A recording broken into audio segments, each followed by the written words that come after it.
Years ago, I worked with a trader who had been in the markets for 6 years. 6 years is a long time, long enough to have learned something real, long enough to have developed genuine skill.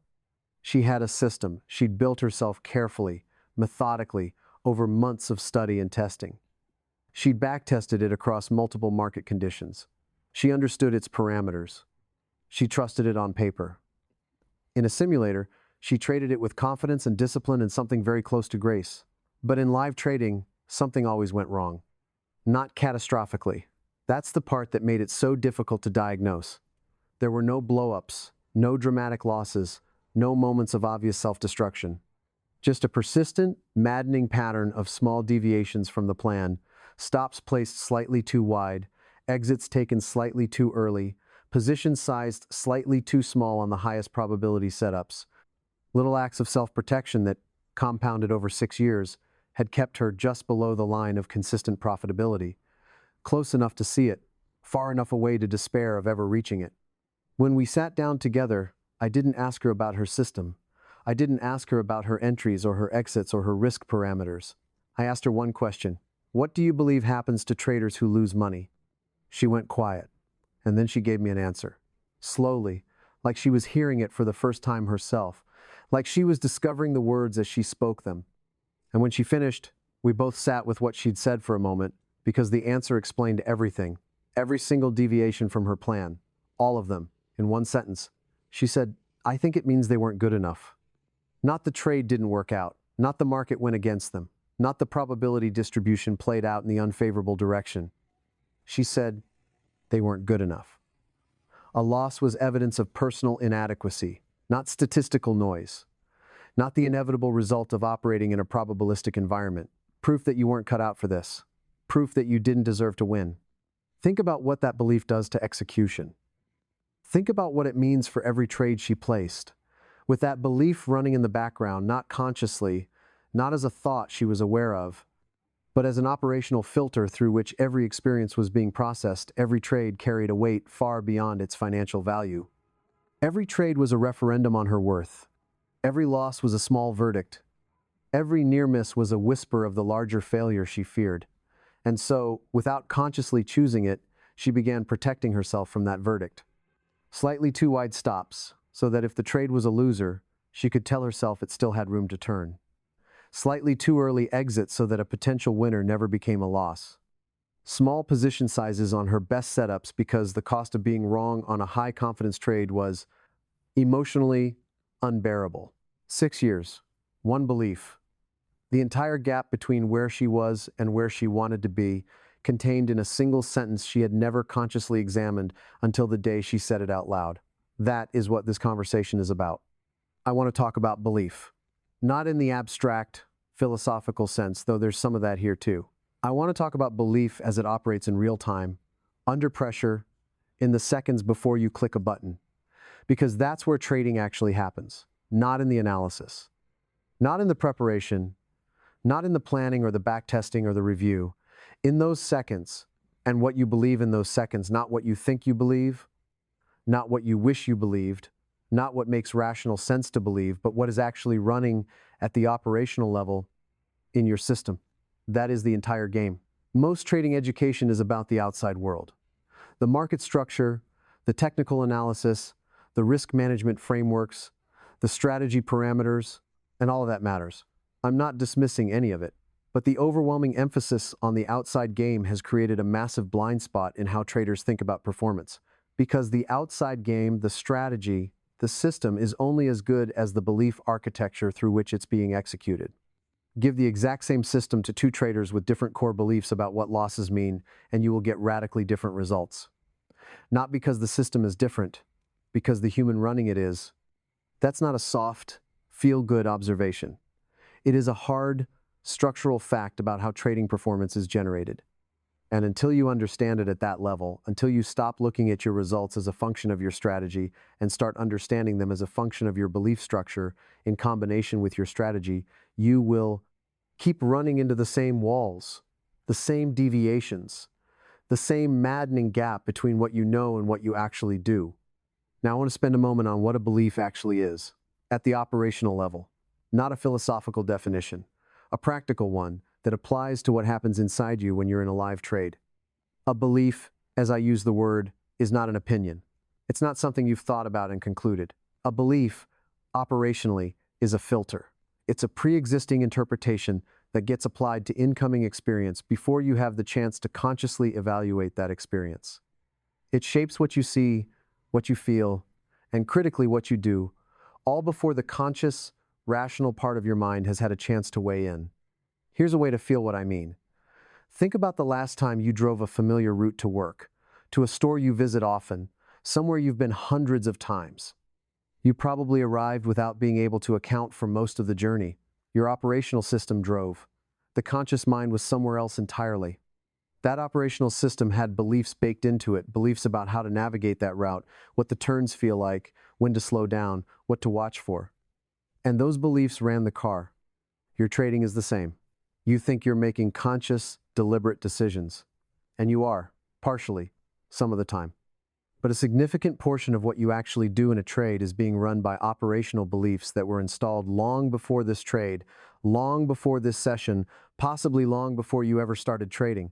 Beliefs about what risk means. Beliefs about what losing feels like and what it implies. Beliefs about whether you are the kind of person who succeeds at difficult things, or the kind of person who gets close and falls short. All of that is running in the background, shaping your hand on the wheel while your conscious mind is looking at the chart. This is not a problem unique to you. This is the human condition as it applies to performance under uncertainty. Athletes deal with it. Surgeons deal with it. Anyone who performs in a high-stakes environment where outcomes are partially outside their control encounters this architecture. Trading just makes it unusually stark, because the feedback is immediate, the stakes are financial, and the actions are small enough click a button, move a line that there's very little physical activity to absorb the emotional energy. You're just sitting there with your beliefs, very close to the surface of you, with nothing between them and the market. When that trader lost a trade, she didn't consciously think, "This means I'm not good enough." That thought was too painful, too direct. What happened instead was subtler and more pervasive. The loss generated a feeling something like shame, something like inadequacy, that immediately began influencing her subsequent decisions. The next trade, she was slightly more cautious, slightly more protective. Not because the analysis called for it, because the belief had been activated and was now filtering everything through its particular lens. This is why you can know, intellectually, that losses are part of the game, that you should follow your plan, that emotions are not reliable guides in trading and still not do it. The problem is not a knowledge gap. The problem is that the belief operating at the functional level hasn't been updated to match your intellectual understanding. You are trying to act from knowledge while being run by a different program entirely. And the program almost always wins. Not because you're weak, because that's how human beings work. The operational belief system is faster, deeper, and more powerful than the deliberate, conscious mind. It has to be. It's the system that kept your ancestors alive. It's not going to yield to a YouTube video or a trading book. It requires something different. It requires the specific, slow work of updating a belief from the inside. And here is what makes that slow work worth doing. It's not just that it will make you more money, though it will. It's that it will make you more free. Free in the specific, practical sense of not being run by something you didn't choose. Of being, at the operational level, the person you actually intend to be when you sit down to trade. That's a different kind of freedom than most people think about when they think about trading. But it's the freedom that actually matters. Everything else is downstream of it. Now I want to name the specific belief that destroys traders. The one I encounter most consistently across backgrounds and experience levels and market types. The one that was running in that trader's system for 6 years. It goes by different names and wears different faces, but at its core, it is this: my results define my worth. That sounds simple, maybe too simple. Let me show you how complex its effects actually are, because I don't want you to dismiss it as something you already know about and have handled. When you hold this belief, when a losing trade is, at the operational level, evidence of personal inadequacy, something very specific happens to your risk management. You can no longer tolerate a loss the way a probabilistic game requires you to. A loss is not a trade that went the wrong way. A loss is a small judgment. And the natural human response to judgment is to avoid it, to minimize it, to find ways to not be judged, which means you start making decisions in service of avoiding the feeling of loss rather than in service of executing your plan. You exit winners too early because turning a winner into a loser is unbearable, and taking the small profit at least makes you right. You widen your stops because accepting a loss right now is harder than hoping the trade will turn around and spare you that verdict. You skip high probability setups after a losing run because your confidence in your judgment has been shaken, and each additional trade is an opportunity to be wrong again. You overtrade after losses because you need to recover quickly to prove that the loss was a fluke, to restore your sense of yourself as someone who can do this. None of these are irrational from inside the belief system. They are perfectly rational adaptations to the emotional reality of holding that belief. The tragedy is that they are all precisely the wrong things to do from a trading perspective. Every single one of them degrades performance. Every single one of them is a behavior that would be eliminated if the belief were different. I want to add something here that I think is important and often overlooked. This belief, my results define my worth, is not something you chose. It's not a character flaw. It is, almost certainly, something you absorbed from an environment that consistently used results as a measure of value. School systems that grade you, workplaces that promote or sideline you based on output, families that celebrated achievement and went quiet around failure. These environments weren't deliberately trying to install a destructive belief about loss. They were just operating according to the way most human social structures work, which is outcomes matter, and good outcomes mean you're good, and bad outcomes mean something uncomfortable about you. You took that in. Everybody takes it in. But trading, because of the frequency of its feedback loop, because of the inescapable percentage of losses built into any honest system, because of the uncompromising way it measures the gap between your intentions and your behavior, trading puts that belief under a pressure that most other activities don't. And under that pressure, it becomes visible in ways it wasn't before. This is actually genuinely one of the things I find most interesting about trading as an activity. Not the money, the mirror. Trading holds up a mirror to your relationship with outcomes and worth and identity in a way that is extremely difficult to avoid or rationalize away. A bad year at a job can be blamed on the economy, the manager, the market conditions, the bad luck of being in the wrong division at the wrong time. A consistent pattern of execution failures in trading, deviating from your plan, widening your stops, cutting winners short is extremely difficult to attribute to anything external. It's you. It's your hand on the mouse. It's your finger on the button. And that can feel devastating or it can feel clarifying, depending on what you do with it. I'm inviting you to let it be clarifying. Now, let me describe the belief that saves traders. The one on the other side of this. The one that makes consistent profitability not just possible, but, and I want to be careful here, workable. It makes trading workable in a way that the other belief simply doesn't. The belief is this: the market is a probability game, and losses are data, not verdicts. Let me say that again, because it's worth sitting with. Losses are data, not verdicts, not proof of inadequacy, not evidence that you don't belong here. Data, information in a sample, one observation in a large experiment, as emotionally neutral in their trading significance as a coin landing tails. This is not a platitude. I am describing a specific, operationally different relationship to loss that produces measurably different behavior. When a trader genuinely holds this belief, not just knows it intellectually, but has it running at the level where it actually shapes their responses, what you observe in their behavior is profoundly different from what you observe in the trader who holds the other belief. They take their stops cleanly, not because they're unusually disciplined, because accepting the loss doesn't cost them anything beyond the financial number. It's just data. The trade went the wrong direction. That's information. On to the next one. They hold their winners longer because they're not afraid of the winner turning into a loser. A winner turning into a loser is just more data. It's still not a verdict. It's not a reflection of them. It's a probability distribution playing out over time. They size their best setups appropriately because when you believe in the validity of your edge at the probabilistic level, a high probability setup is worth more capital, not less, precisely because it's high probability. The fear that says, what if I'm wrong on this one, doesn't have the same leverage when being wrong on this one is just one data point in a large sample. Let me describe what it actually feels like to trade from this belief. I want to be concrete about this because I think we talk about it too abstractly in ways that make it sound either impossible or somehow inhuman. It doesn't feel like not caring. That's the first thing to understand. The trader who holds this belief is not detached from their trading in the way a robot would be detached. They care. They care deeply about their process, about their execution quality, about their development as a trader. What they don't care about, or more accurately, what they've learned to hold lightly, is any individual outcome. It feels more like the curiosity of a scientist than the tension of a gambler. When the trade goes against you, the internal experience is something like, interesting, what does this tell me? Is this within the expected range of adverse excursion for this setup? Am I still at my stop level, or has something changed in the structure? These are genuine questions, asked with genuine interest, not the desperate questions of someone trying to find any reason not to take the loss. And when the stop is reached and the trade is closed, the internal experience is something like, data collected, moving on. That equanimity is real. It's not performed. And it doesn't come from not caring, it comes from caring about the right things. From having transferred your identity from your results to your process. From knowing, at a deep level, that you are not your last trade, or your last week, or your last month.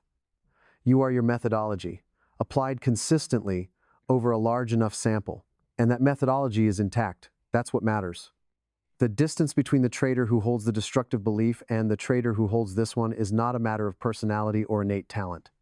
It is one specific, concrete belief changed through a specific, concrete process. And that process is available to anyone who is willing to do the work. Belief change doesn't happen through understanding alone. It happens through a specific process that involves understanding, followed by deliberate practice, followed by evidence, followed by time. The understanding is the door, but you have to walk through it over and over again before it becomes the room you live in. Let me be more specific about the experience stage, because I think it's the most underappreciated step and the one most people skip. The experience I'm talking about is the experience of catching the old belief in real time, of sitting in a trade that's going against you and actually noticing in that moment the specific quality of what you're feeling. Not just I feel bad or I feel afraid, but the particular flavor of it, the thing underneath the fear. What the fear is actually saying about you if this trade loses. That act of observation, honest, specific, non-judgmental, is what creates the crack in the belief. Not because you've disproved it, but because you've made it visible. And things that are visible can be questioned. Things that operate in the dark, beneath conscious awareness, cannot. The moment you can name, I am widening this stop, because I cannot tolerate the feeling of being wrong right now, not because the market structure has changed, that moment is the beginning of freedom from it. Not the end, the beginning. There's a third thing I want to say about this, and it's perhaps the most counterintuitive. This belief, losses are data, not verdicts, is not just a trading belief. It is a universal human truth about the relationship between outcomes and worth. Trading makes it visible with unusual clarity because the feedback loop is tight and the emotional stakes are high. But the trader who is destroyed by losses is not experiencing a trading problem. They are experiencing a life problem, a deeply held equation between results and identity that trading is simply making undeniable, and the work of changing the belief, which has to happen in trading, will ripple into every other area of life in ways that are difficult to predict and often surprising. This is the unexpected gift that trading offers to the people who do the deeper work. It doesn't just make you a better trader, it makes you a different person.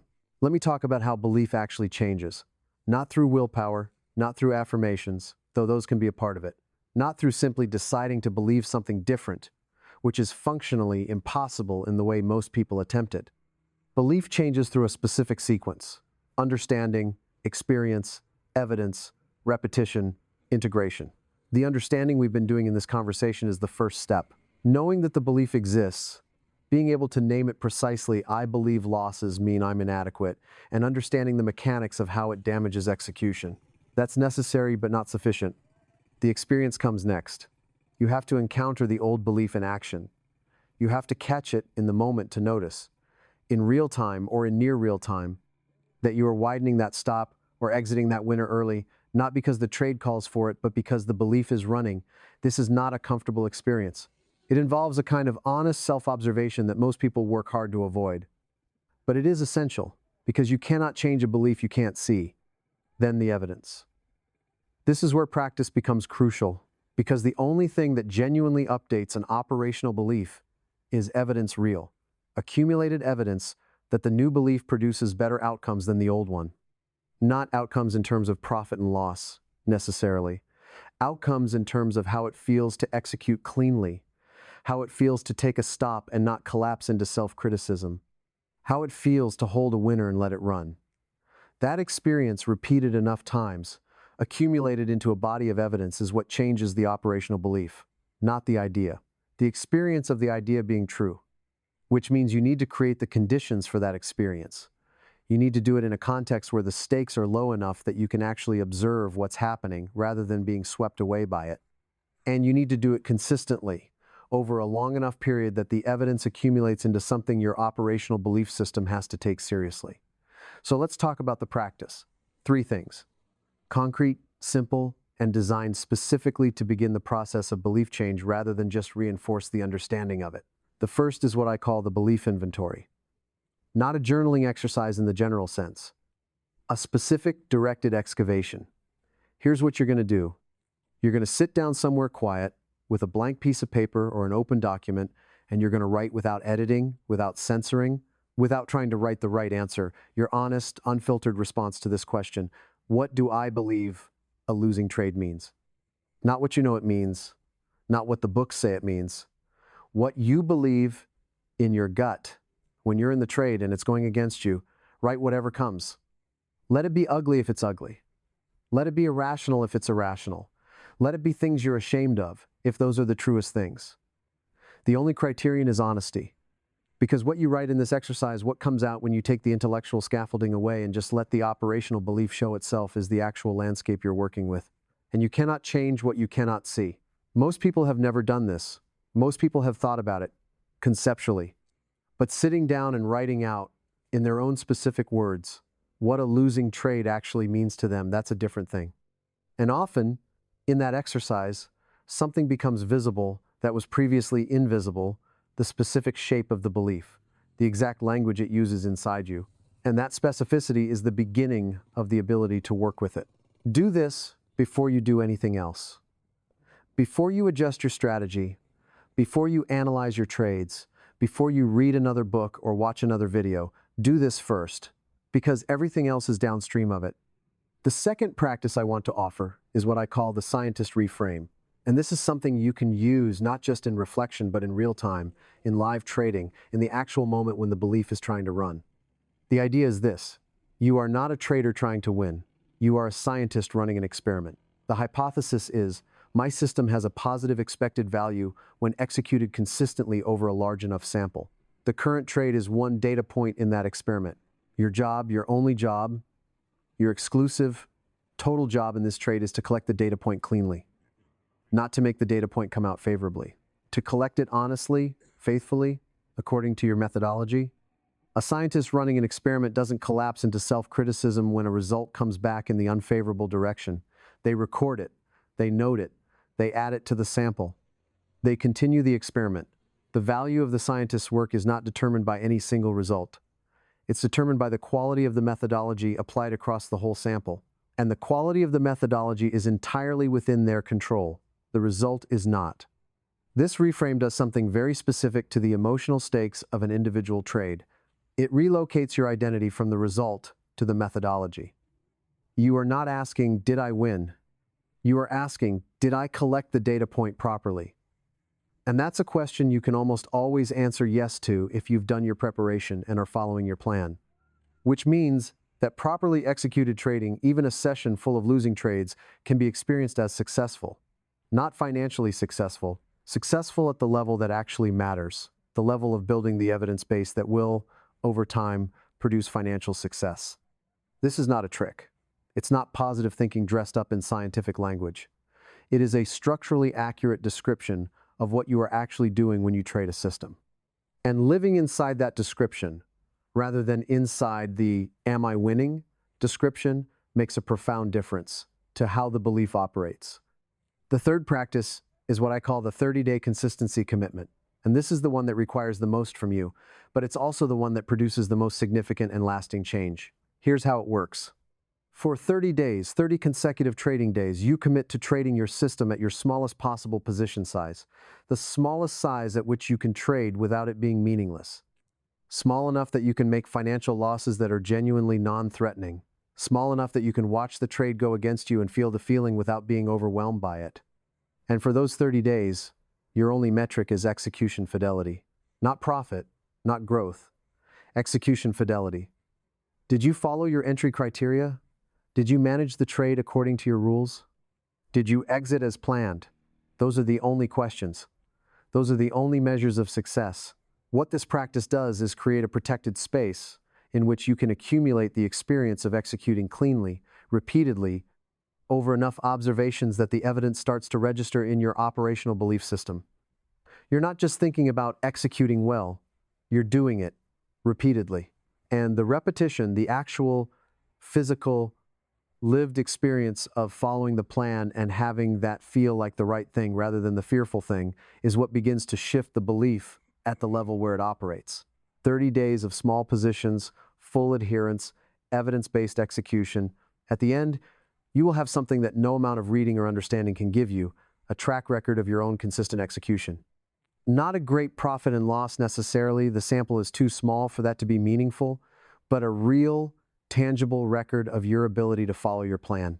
And that record is the foundation on which you build everything else. Here's what I want to leave you with. I want to come back to that trader, the one who sat across from me and said slowly, like she was hearing it for the first time, "I think it means they weren't good enough." She kept trading. She did the work. Not the work of refining her strategy, it was already good. The work of finding and changing the belief. The slow, unglamorous, deeply personal work of becoming aware of it in the moment, examining it honestly, and building enough evidence for a different belief to take root.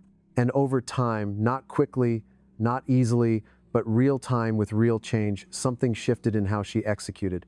The deviations stopped, not all at once. Gradually, like a habit being replaced, but they stopped. The last time I spoke with her, she described her trading in a way that struck me then and still strikes me now. She said, "It feels like I stopped fighting." Not like she'd become indifferent or stopped caring, like she'd found a way to care about the right things, the process, the methodology, the quality of her work, and let the results be what the probabilities determine them to be, over a large enough sample to matter. That is what is available on the other side of this belief change. Not just better numbers, though those tend to follow, a fundamentally different experience of trading, one that is workable, one that doesn't require you to be someone other than who you are, or to override your humanity, or to become cold and robotic in your execution. One that asks you to be genuinely curious instead of fundamentally afraid. And that's a different kind of request entirely. Curiosity is natural. Curiosity is sustainable. Curiosity is something a human being can maintain across years and decades without it grinding them down. You can do that for a long time. That's the kind of trading life that actually exists, that real people actually have, not the exhausted, white-knuckling version that most traders endure, but something quieter and more durable and, in the end, more rewarding.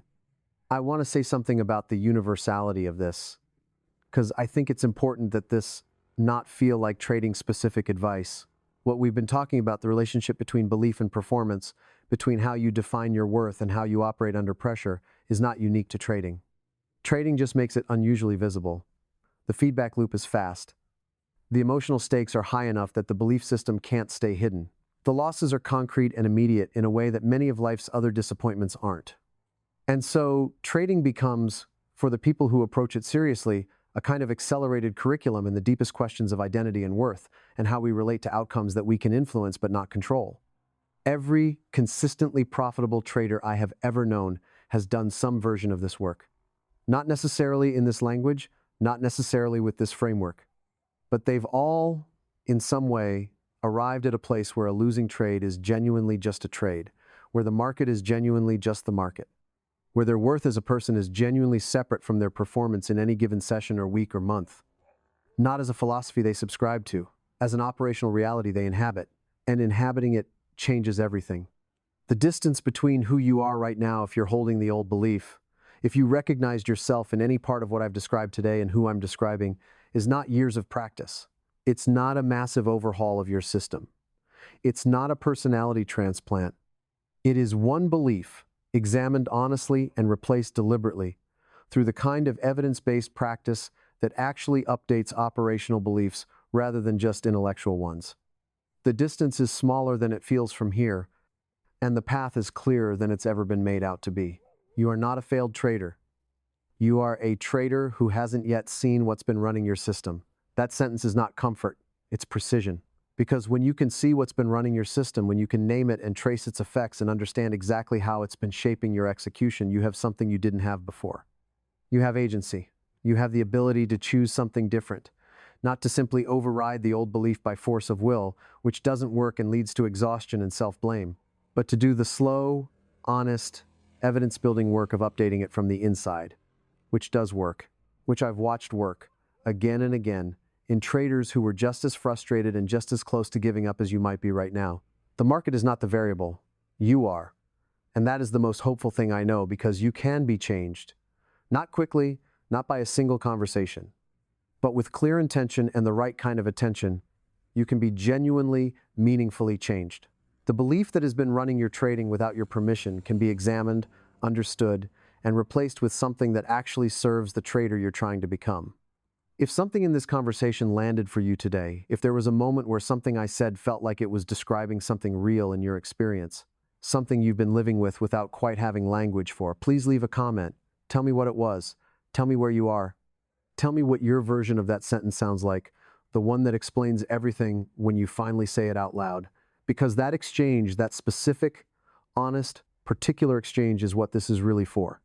And if you want to keep having these conversations, if this felt like the beginning of something rather than the end of something, subscribe. Not because I'm asking you to, because you deserve to have this ongoing. Because the work we've been doing here, in these minutes, is the work that actually moves the needle. And it's work that's worth continuing. You are not broken. You've just been running someone else's belief about what you are. Let's find out what you can do with your own.